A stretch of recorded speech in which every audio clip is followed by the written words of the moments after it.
Bonjour à toutes et à tous. Je suis ravi de vous retrouver dans ce nouvel épisode de Rétrociné, le podcast qui vous recommande des classiques du cinéma, disponibles gratuitement ou presque.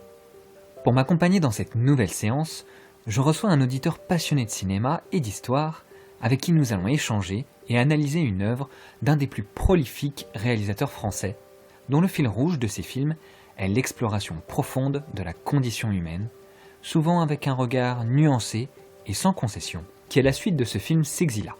Nous allons vous parler d'un film de guerre, un film sur l'enfance, un itinéraire, un film choc dans un style naturaliste et réaliste, sorti en 1974, je parle de Lacombe Lucien, réalisé par Louis Malle.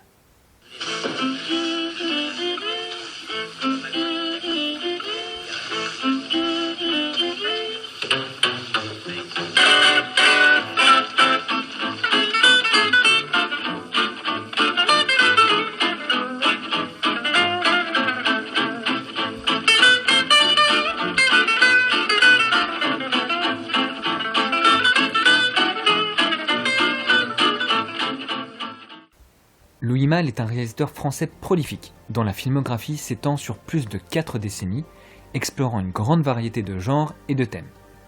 On compte une quinzaine de films, parmi lesquels Ascenseur pour l'échafaud, Zazie dans le métro, Le feu follet, Viva Maria, Le souffle au cœur, Atlantic City, et l'un de ces derniers, Damage. Louis Malle est connu pour sa polyvalence et son refus de se cantonner à un seul genre. Plusieurs aspects stylistiques se dégagent de son style. Tout d'abord, une certaine approche de la réalité et une ambiguïté morale. Malle aborde souvent des thèmes complexes sans juger ses personnages, laissant une grande part d'interprétation au spectateur. Il s'intéresse à l'ambiguïté morale et à la psychologie humaine. Ses films comme Au revoir les enfants sont profondément personnels, puisant dans ses propres souvenirs ou expériences pour aborder des sujets universels comme la trahison, la culpabilité et l'enfance. Il a également un style très réaliste et sobre. Il utilise souvent des décors naturels, évitant ainsi des effets de style excessifs pour capturer la vérité des personnages et des situations. Une autre approche va être davantage surréaliste et expérimentale, même si son style, comme on l'a dit, est plutôt réaliste. Néanmoins, dans Zazie dans le métro ou Black Moon, on voit qu'il s'approche davantage de l'onirisme. Et enfin, l'un de ses thèmes principaux est l'observation sociétale, que ce soit à travers des drames psychologiques ou des comédies légères. Malle examine régulièrement les dynamiques sociales et les tensions politiques dans son pays et parfois ailleurs, comme en témoignent Viva Maria ou Milou en mai. Son œuvre est donc caractérisée par une grande diversité de styles et de thèmes, tout en restant fidèle à une exploration profonde de la condition humaine.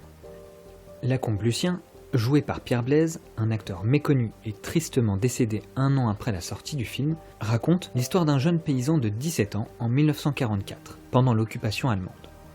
Lucien mène une vie tristement banale et cherche à faire son entrée dans le monde des adultes. Il travaille comme nettoyeur dans les hôpitaux. Son père est prisonnier de guerre. Quant à sa mère, elle loue une partie de la ferme familiale à une autre famille et se montre peu fidèle à son mari, mise en abîme de l'occupation d'un pays par celle du logis privé. Lucien cherche l'aventure et à s'émanciper d'un quotidien composé de corvées et de frustrations. Son seul échappatoire, c'est la chasse. À la recherche d'aventure, il veut entrer dans la résistance. Mais le chef de la résistance, un instituteur, le rejette, car trop jeune, et se tourne alors pour rejoindre le camp de la collaboration, la milice française.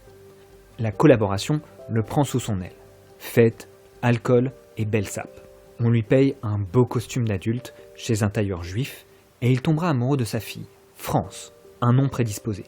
C'est ainsi que commence le pacte avec Lucifer. Très vite, il est convié à des arrestations et découvre la torture, notamment celle de la salle de bain que Malraux relevait dans son discours d'hommage à Jean Moulin. Qu'est-ce que tu veux?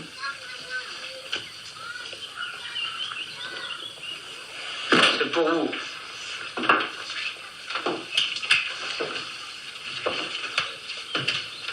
Je te remercie. C'est pour ça que tu es venu me voir? Je veux rentrer, moi qui.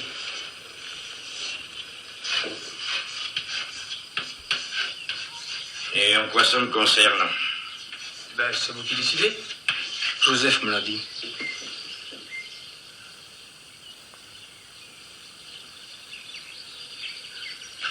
T'es trop jeune. jeune.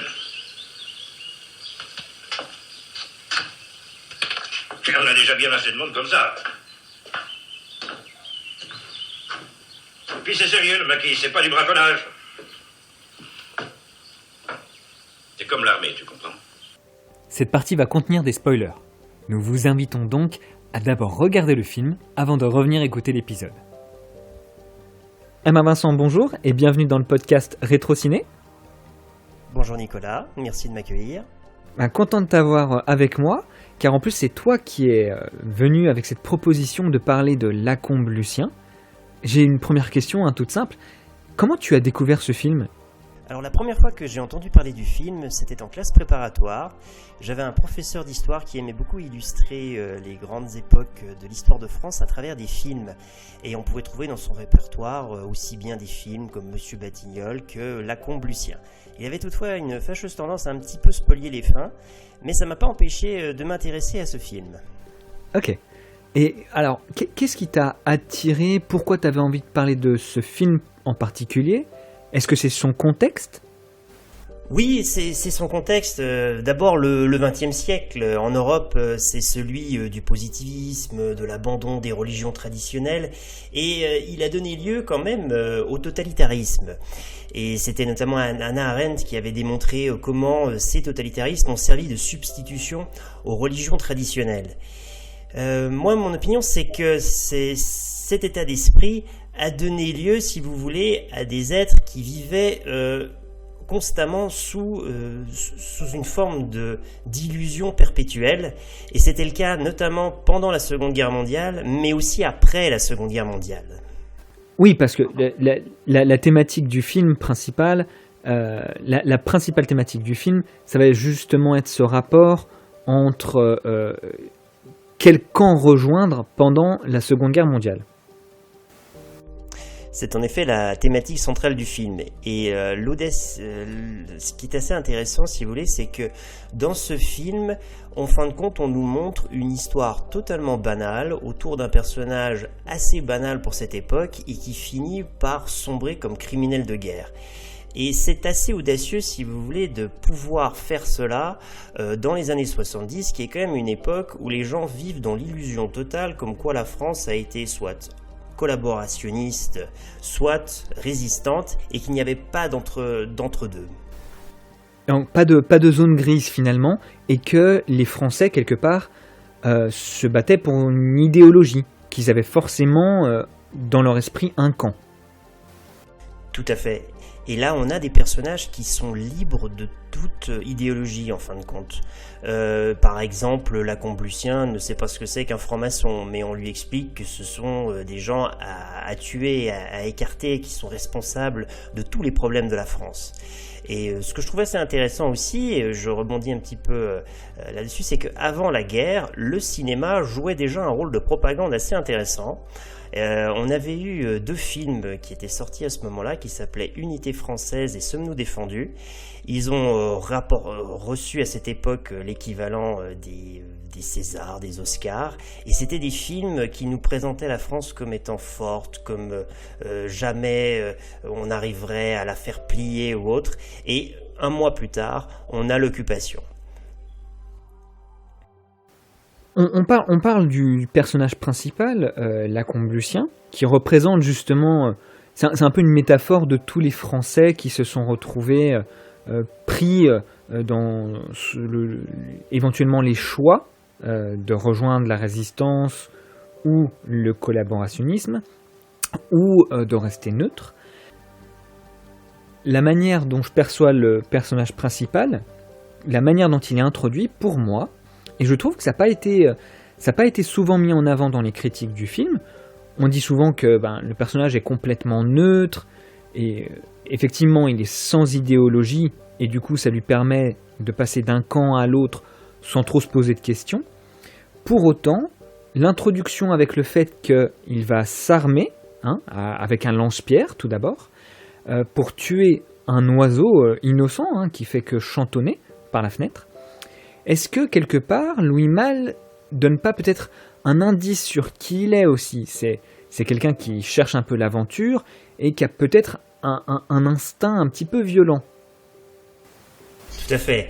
La Combe Lucien est un film qui s'inscrit dans le coming of age, avec un personnage sans éducation, je l'ai dit tout à l'heure. Il ne sait pas ce qu'est un franc-maçon et il emploie le mot bolchevique sans forcément le comprendre, par exemple. Mais il veut participer à quelque chose. Alors, la résistance le rejette et il finit dans la collaboration pour sortir de l'essence et développer sa personnalité, soit de sortir de son simple état civil. La Combe Lucien.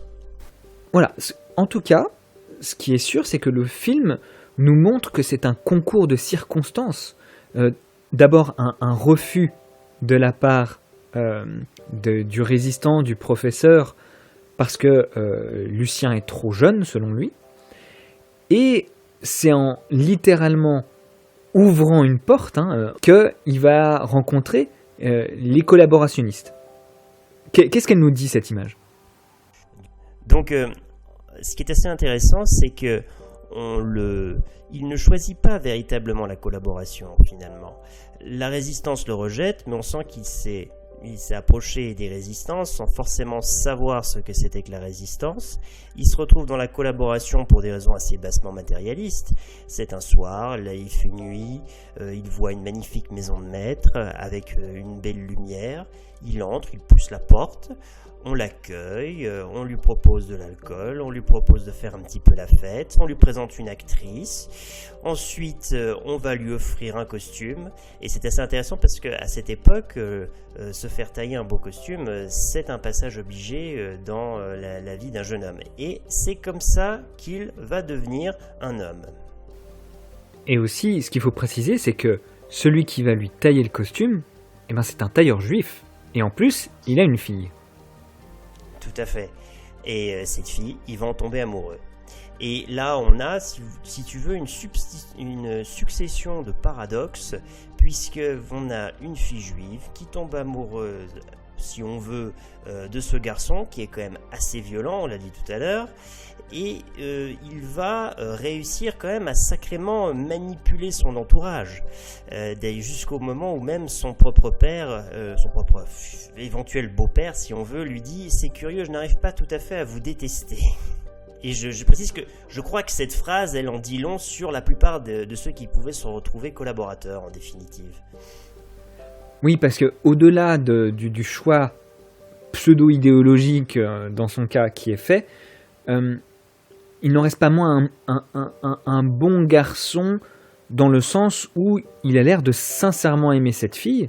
Et il faut redire le prénom justement de la fille du tailleur. Elle s'appelle France. Ce n'est pas anodin. C'est volontaire. Je ne sais pas si c'est volontaire, mais en tout cas, dans le contexte du film, ça résonne assez bien. Mais alors, il faut quand même imaginer que dans les années 70, oser montrer un milicien qui agit sans haine et sans idéologie est une totale provocation. Et il ne va pas s'arrêter à cette seule provocation, puisqu'à un moment, il va même montrer des miliciens de couleur. En effet, oui. Alors là, Louis Malle, il ose faire du wokisme à la Netflix dans les années 70, puisqu'on a quand même un collaborationniste noir dans le film. Ça, c'est assez surprenant.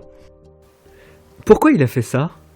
Alors là, je suis incapable de répondre. Je suis incapable de répondre à cette question. Moi, je pense que c'était une société totalement post-raciale, ce que nous n'avons plus aujourd'hui, qu'on a perdu, et que par conséquent, on se posait pas ce genre de questions à cette époque, et on voyait pas trop où était le problème. Aujourd'hui, je pense que ça ferait du bruit quand même. Je me demande, en faisant quelques recherches, je me demande si, par-delà la provocation, c'était pas aussi pour faire réfléchir sur le fait que l'idéologie, justement, n'avait pas forcément de couleur dans un sens. Je sais pas, c'est vrai, peut-être. En tout cas, ça appuie, je crois, le message du film, à savoir on tombe dans la collaboration un peu par hasard. Et on aurait tendance effectivement à penser qu'ils étaient tous extrêmement racistes. Je pense pas, en fin de compte. C'était pas forcément le racisme qui les animait, c'était pas le nationalisme non plus, puisque le pays est occupé et puis il semble quand même assez bien s'en accommoder. C'était autre chose.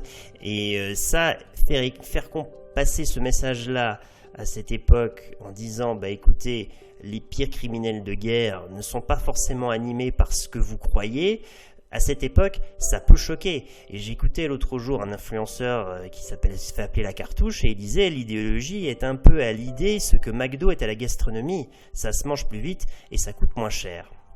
Donc ce film a suscité d'énormes réactions. Je lis une critique là, qui est d'un certain Jean Delmas, et il dit ceci: on revendique ici le droit manichéen de penser qu'un salaud est un salaud, que ce salaud soit un pauvre type et un con. Il se laisse avoir par la Gestapo en juin 1944, après le débarquement allié, alors que la présence de la radio dans le film ne le laisse pas oublier. Cela ne change rien à ce sentiment. L'inconscience n'est pas une circonstance atténuante, mais une circonstance aggravante. De plus, on ne parvient pas à s'intéresser pendant 2 heures à une larve. Voilà ce qu'on écrivait sur le film. Alors là, on a envie de sortir un OK boomer, toi, t'es pas fait pour comprendre certaines subtilités du monde. Et aujourd'hui, il est diffusé sur Arte actuellement le film, c'est-à-dire qu'on a réussi un petit peu à se libérer de certains prêt-à-penser et on ose diffuser ce type de film. Tu reparles justement un petit peu du contexte historique pendant lequel se déroule le film. Qu'est-ce qu'on peut en dire de plus ? Là, on a revu un petit peu la symbolique de certains personnages, mais dans le contexte de l'occupation, qu'est-ce qui se passe sous Vichy ? Sous Vichy, il se passe, dans un premier temps, on donne les pleins pouvoirs au maréchal, on forme des gouvernements qui sont en réalité entièrement autour de personnalités centristes. Beaucoup sont des anciens radicaux socialistes ou sont des radicaux socialistes. Et puis là, dans le film, par contre, on ne parle pas de ça. On parle un peu du Vichy, si tu veux, du Vichy d'en bas, avec les collaborationnistes, la milice. Et là, la milice, elle est quand même plus d'extrême droite que du centre. Et on le fait à travers des Français ordinaires qui justement sont pas des Français qui lisent beaucoup les journaux, qui savent pas trop, qui ne suivent pas beaucoup l'actualité, qui n'ont pas beaucoup d'éducation. Donc il y a un parti pris qui est un petit peu différent.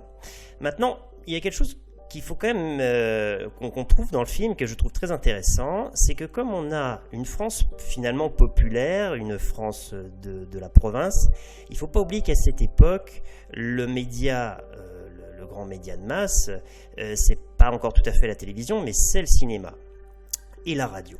Et aussi bien le cinéma que la radio vont être mis sous la coupe de Vichy. Et il y a un extrait très intéressant dans le film où on entend que l'une des femmes qui grenouille autour de ces miliciens est une ancienne actrice. Et lorsqu'elle parle, on entend en arrière-fond la radio et on a même un personnage qui dit « il faudrait aussi écouter Radio Londres parce qu'il faut avoir aussi l'autre versant ». À l'est du front, les troupes d'Eisenhower tentent vainement de progresser vers Caen. Si vous nous mettiez de la musique. En prix, mademoiselle Beaulieu, il se passe des choses graves. Les Américains, visiblement épuisés, piétinent. 43 chars lourds Sherman ont été détruits et des grenadiers allemands... Vous savez que je fais du cinéma, Lucien. Ah bon? Oui. L'année dernière, j'ai eu un très beau rôle dans Nuit de rafle avec Yvonne Nevers. Alors, on peut vous voir au cinéma? À Paris, vous pourriez, Lucien. Malheureusement, dans ce trou, il ne passe que de vieux films. Eh oui. Ce qui est intéressant, c'est que pendant la guerre, on était, on va dire, endormis par des médias de masse pour nous expliquer que tout va bien, dormez Madame la Marquise, mais que l'après-guerre ne sera pas un moment de grande lucidité non plus. D'abord, il y aura une purge et des procès de la collaboration, mais ces procès, et c'est ça qui est intéressant, c'est que ce sont des procès expéditifs, et les verdicts sont assez aléatoires. On condamne Brasillac à mort pour ses écrits, mais à l'inverse, René Bousquet est acquitté alors qu'il était chef de la police et qu'il avait organisé la rafle du Veldiv. Et donc, si on veut, lorsque Louis Malle il prépare ce film, on est après la guerre, mais il n'a pas fondamentalement affaire à une population qui va beaucoup l'aider pour préparer ce film, d'où sa réception. Il va lui-même un petit peu tomber dans les clichés de son temps, puisqu'il va même aller jusqu'à inviter un jour Jean-Marie Le Pen en étant persuadé qu'il avait été un ancien Waffen-SS, et on a un extrait où Jean-Marie Le Pen en parlait lors d'une interview. je vous ai raconté une histoire de cinéma. Un jour, je suis invité à déjeuner par Louis Malle. Et moi, je ne connaissais pas Louis Malle et j'ai toujours plaisir à connaître des gens, même très éloignés de moi, par le métier ou par l'âge ou par le parcours. Je suis curieux des gens. Et alors, il me dit, voyez-vous, Monsieur Le Pen, mon invitation n'est pas tout à fait innocente. Car je vais faire un film sur la résistance, et comme je sais que vous êtes un ancien officier de la FNSS, alors je l'arrête, je lui dis, mais monsieur... mais il me dit, je lui dis, mais vous savez, c'est absolument faux, je ne suis pas un ancien officier de la FNSS. Mais il me dit, Monsieur Le Pen, tout Paris sait que vous êtes un ancien officier de la... Écoutez, je dis, Monsieur Malle, vous pouvez peut-être dire que tout Paris croit, mais je peux vous dire qu'elle croit à tort, parce que je n'ai jamais été dans cette arme d'élite, d'abord, parce que j'avais 16 ans en 44, 17 ans en 45, et que le peu que j'ai fait, je ne l'ai pas fait dans ce camp-là, mais dans l'autre. Alors je n'ai rien de commun avec les Waffen-SS, voilà. C'était pour son film La Comblucien, je crois. Absolument. Alors, mais je lui dis, mais quand même, comme j'ai approché un petit peu la vie de l'occupation dans mon adolescence, je peux peut-être vous dire ce qu'on pensait quand on avait 14 ans.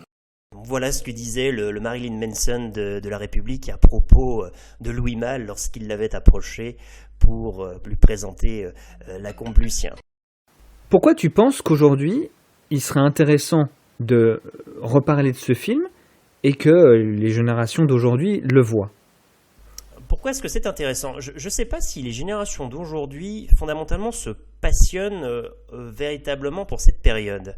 En réalité, cette période, je parle du contexte de la France, il est très particulier parce que, justement, il est en dehors, finalement, des idéologies auxquelles on pourrait penser. Et aujourd'hui, on se traite de fasciste à tort et à travers.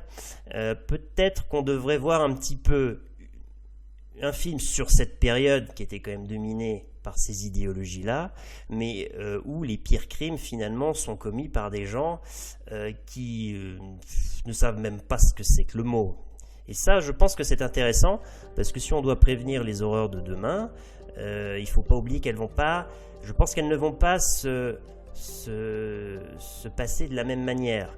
Actuellement, il y a un génocide qui se passe contre les Ouïghours. Que fait le gouvernement chinois ? Il n'a pas rouvert Auschwitz, il a enfermé des femmes, il les a poussées, il les a excisées, il a fait en sorte qu'elles ne puissent plus faire d'enfants, et on se retrouve aujourd'hui avec une population qui peut disparaître.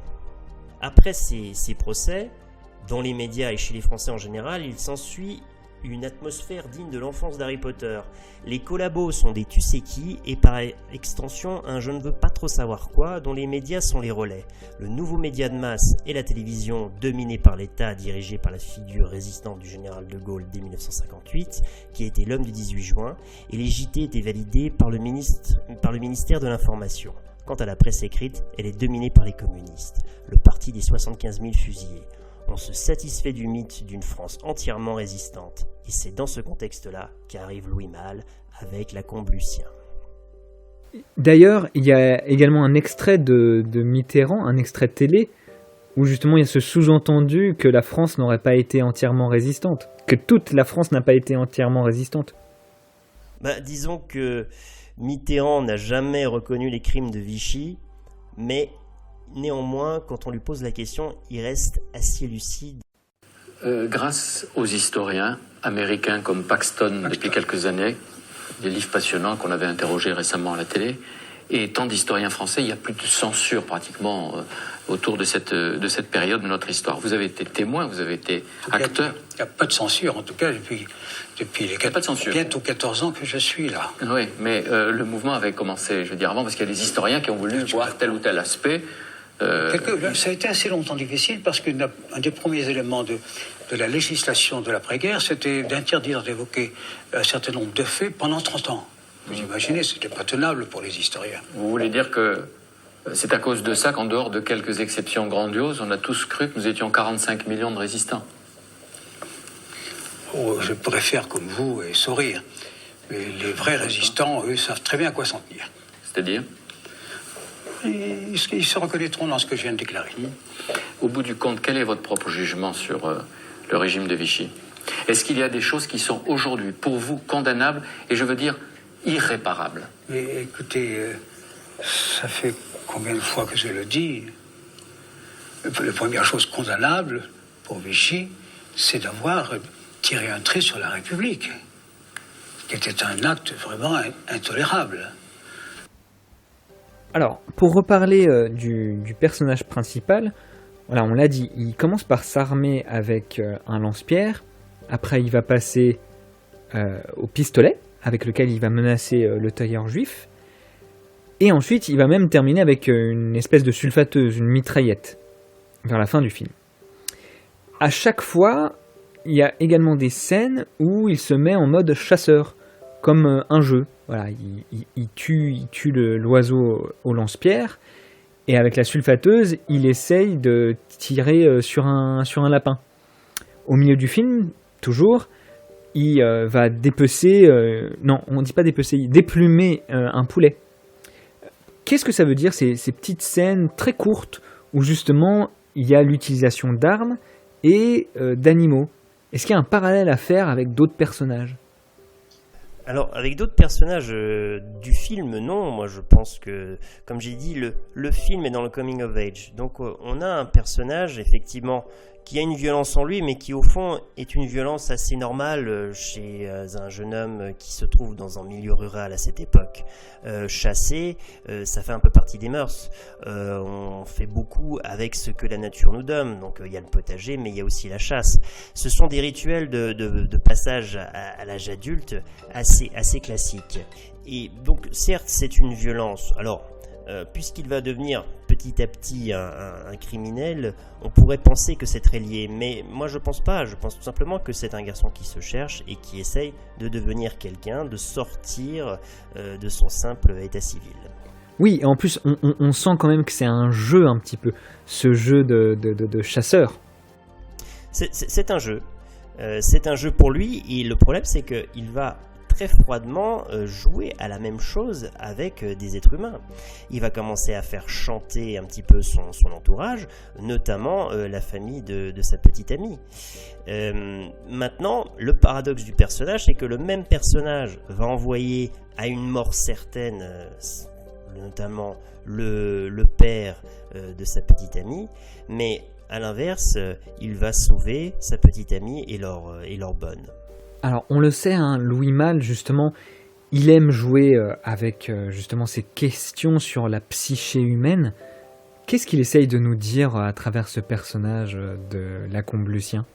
Non, ce qu'il essaye de nous dire, c'est qu'un personnage, en définitive, même dans une époque aussi tendue, il peut être libre de toute idéologie et fondamentalement ne pas se rendre compte de ce qu'il est en train de faire. Et je crois qu'effectivement, il est très influençable dans son approche. D'ailleurs, on trouve un anti-Lacombe Lucien dans le film Monsieur Batignolles. Ça, c'est très intéressant, parce que Monsieur Batignolles, lui, finit résistant malgré lui. Là où on a, avec Lacombe Lucien, un collaborationniste, pas tout à fait malgré lui, mais qui s'ignore. Un Monsieur Jourdain de la milice. Tu l'as dit, c'est un film coming of age, et justement, il y a une forme d'itinéraire qui se dégage tout au long du film, où tout d'abord, il y a la recherche de qui il est, de comment il se définit, et petit à petit, c'est avec la confrontation avec d'autres personnages, où on sent quand même qu'il se pose des questions.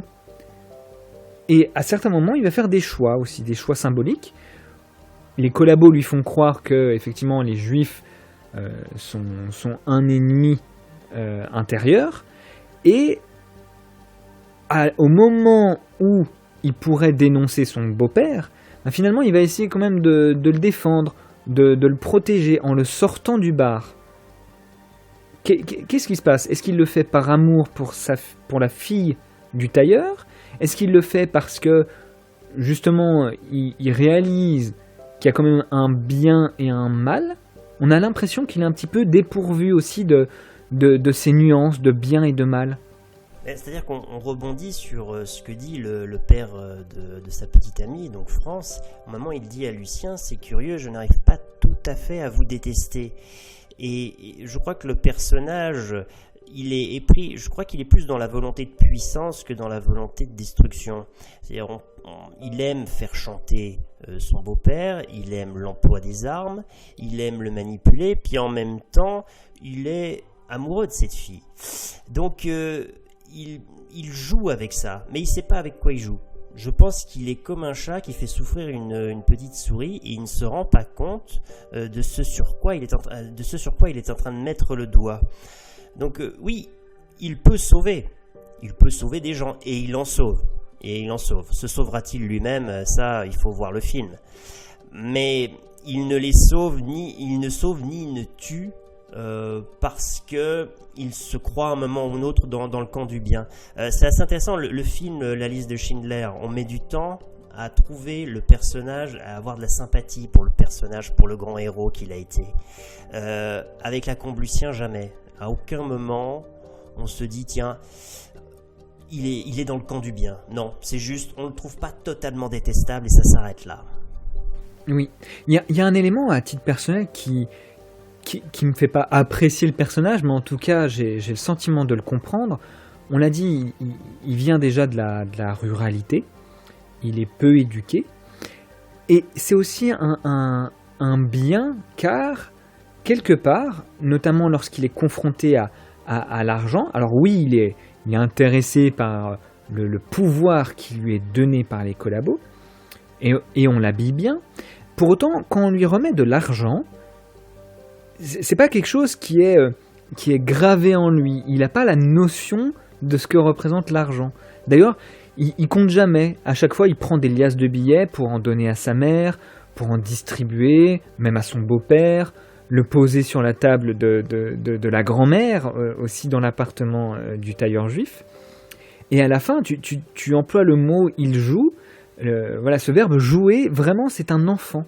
Il va étaler les billets comme des cartes. La grand-mère qui joue aux cartes, lui, il va étaler ses billets de banque qu'il a accumulés tout au long de son service pour les collabos.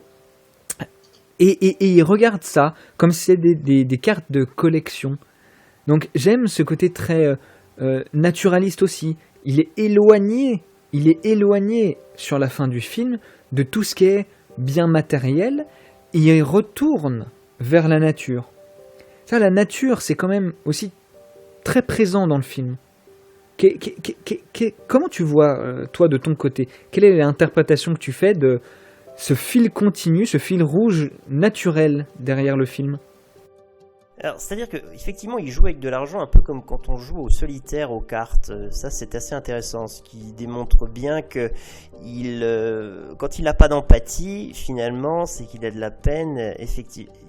Comme il n'a aucune sympathie pour autrui, c'est un personnage un petit peu vide. Quand il joue avec l'argent, effectivement, on a l'impression qu'il joue au solitaire. Ça, c'est vrai que c'est assez intéressant. Et alors, la présence de la nature. Alors, au début du film, elle est montrée avec beaucoup de violence, puisque c'est à travers la chasse qu'il pratique, tandis qu'à la fin du film, la nature, elle est plutôt présentée comme étant le lieu où on va faire un pique-nique en famille. C'est juste que la famille qui est, si on veut, la sienne, n'est pas tout à fait la sienne, puisque c'est même pas une fiancée, France. Finalement, c'est un peu son premier amour, et puis c'est la bonne. Et si le père de France n'est pas là, c'est parce que quand même, il l'a envoyé à une mort certaine. Donc la nature se manifeste de manière... il a un rapport violent avec la nature au début, il veut la dominer, et à la fin du film, la nature se montre très douce, et comme s'il était dans l'illusion de l'avoir dominée. Mais en réalité, il ne l'a pas dominée, puisque ensuite, Lacombe Lucien Lacombe perdra la guerre. Oui, il perdra la vie aussi. Et ça, on le voit avec un panneau de fin de lui qui est dans cette nature, dans cette harmonie. On a l'impression qu'il s'en sort, que la vie va être douce et belle, et le panneau nous rappelle que non, il va devoir affronter ses responsabilités pour les actes qu'il a commis. On disait dans la presse, je cite un un journaliste qui s'appelait Alexandre Astruc et qui disait « Je ne cherche pas à établir si Pétain était bien un traître, si Brasillac méritait la mort, si Maurras s'est rendu coupable d'intelligence avec l'ennemi. Tout ce que je me propose d'établir, c'est que Maurras, Brasillac et Pétain n'ont jamais été jugés. » Donc on a plus une ambiance de vindicte. Et c'est pas tout à fait le propos du film d'ailleurs, c'est les procès d'après-guerre. Mais d'ailleurs, voilà, le film finit comme ça.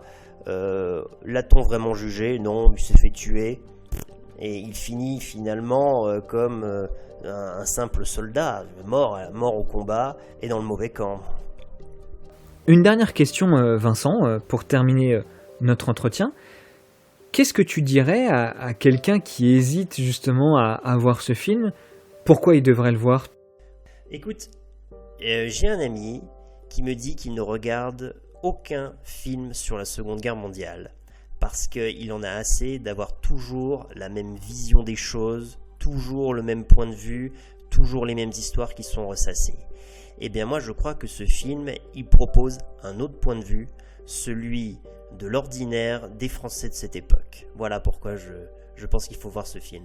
C'est un très beau mot de la fin et du coup merci Vincent d'être venu dans le podcast pour présenter ce film qui t'a parlé à toi et qui j'espère parlera à d'autres personnes. Merci Nicolas. Je me sens le droit de dire, allons-nous éternellement entretenir saignantes les plaies de nos désaccords nationaux? Le moment n'est-il pas venu de jeter le voile, d'oublier ces temps où les Français ne s'aimaient pas, s'entre-déchiraient et même s'entre-tuaient? Et je ne dis pas ça, même s'il y a ici des esprits forts, par calcul politique, je le dis par respect de la France.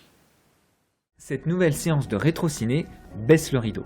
J'espère que cet épisode vous aura plu et vous aura donné envie de découvrir ce film unique. Si c'est le cas, laissez-nous un commentaire sur YouTube ou Instagram et des étoiles sur Apple Podcast. Votre soutien nous est précieux.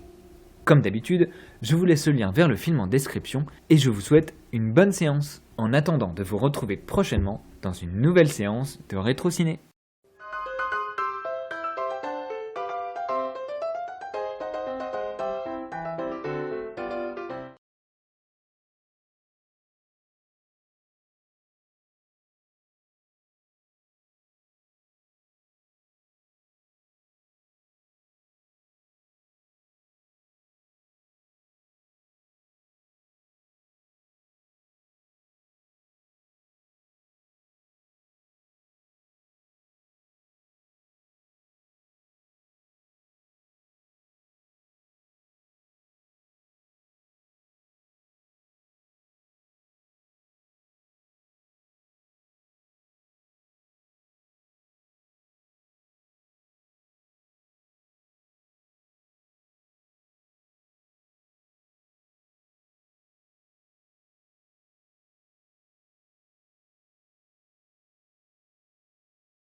Et voilà,